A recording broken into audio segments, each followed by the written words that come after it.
Y hay mucha gente millonaria trayendo, ¿verdad?, para construir. Es una realidad. Están destruyendo la playa. For many Puerto Ricans, protecting their beaches is protecting their paradise. Ella tiene 5 añitos. Ella viene conmigo y se trae una bolsa todos los fines de semana a recoger basura. Ella sabe proteger las tortugas, ella ya sabe de la vida marina. By Puerto Rican law, all beaches on the island are public. I grew up at the beach, and we just want to preserve it for future generations and for everybody that wants to come and enjoy our island. Boricuas like Wilmar Vázquez have been fighting to save their home from investors and construction sites that they say are destroying the natural resources of the island. This fight that has started in Puerto Rico for the past 20 years, fighting for our free access to public beaches that are of public domain, and also to protect our resources that are supposed to be protected by law. Vázquez organized dozens of people in Aguadilla this past weekend to demonstrate against a construction site located above a cave called Las Golondrinas. We've all decided to meet up here and fight for what has been happening here in Aguadilla.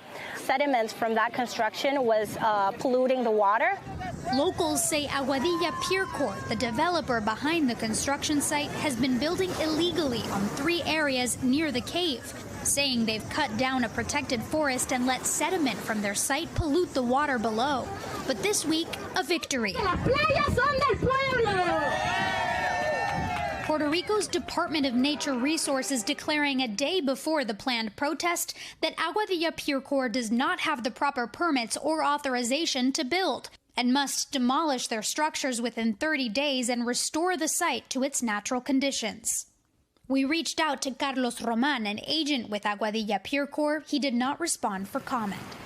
Activists say what happened in Aguadilla is just one battle in the larger fight to protect Puerto Rico's public coastline. We have 3 projects right now that are endangering coastlines. We have Bahía de Jobos, where they destroyed a whole mangrove forest. There are a lot of construction done here in Puerto Rico without permits, and it's usually informal construction. I'm seeing that throughout the whole island. Pedro Cardona has been working in urban development in Puerto Rico since 1991. He's the former vice president of the Planning Board, the agency responsible for economic planning and land use zoning. The permitting process here in Puerto Rico is chaotic. There's no accountability, there's no auditing. We're seeing the results of this. The Office of the Governor did not respond to our request for comment. Booming construction on the island is partly due to a set of tax incentive acts like Act 20, 22, and 60. What they've done is create a tax haven for foreigners. The promotion that is being made by public officials is that you can do anything that you want. Many on the island told us the wealth coming into the island is not reaching the local people.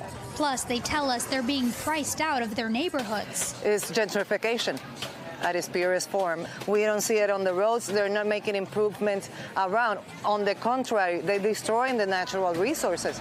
Elena Hernandez, a wealth advisor with Gen Trust and a Puerto Rican herself, says she understands the frustrations, but that the positive impact of investment on the island over the last few years can't be denied. All those people that are now residents of the island, a lot of them entrepreneurs, business owners, etc., have created and provided, right, a lot of job opportunities. Cardona says the growth of some of these industries over the last decade is not enough.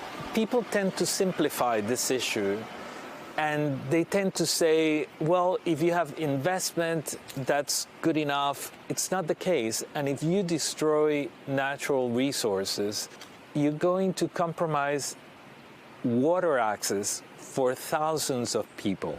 Vázquez is hopeful, but says the fight is not over. So it's very important for the communities and for the people of Puerto Rico to keep this fight, because we've seen that with pressure, the government starts listening and doing what they're supposed to be doing. Thanks for watching our YouTube channel. Follow today's top stories and breaking news by downloading the NBC News app.